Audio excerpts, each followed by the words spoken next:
Kumakain ka ba ng kamote? Alam mo ba ang makukuha sa pagkain ng nilagang kamote? For today's video, palalaman natin ang siyam na benepisyo ng pagkain ng nilagang kamote. Ugaliing kumain ng nilagang kamote dahil mainam ito sa kalusugan.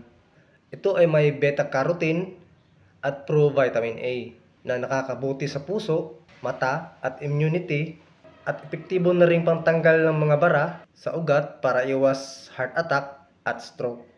Mainam ito sa mga taong diabetiko dahil mababa ito sa glycemic index. Huwag kalimutang isama ang nilagang kamote sa diet kung nagpapapayat dahil mababa ito sa calories at mabigat rin ito sa tiyan kaya matagal ka bago magutom. Limitahan ang pagkain nito kung mayroon kang kidney stones dahil sa taglay nitong calcium oxalate.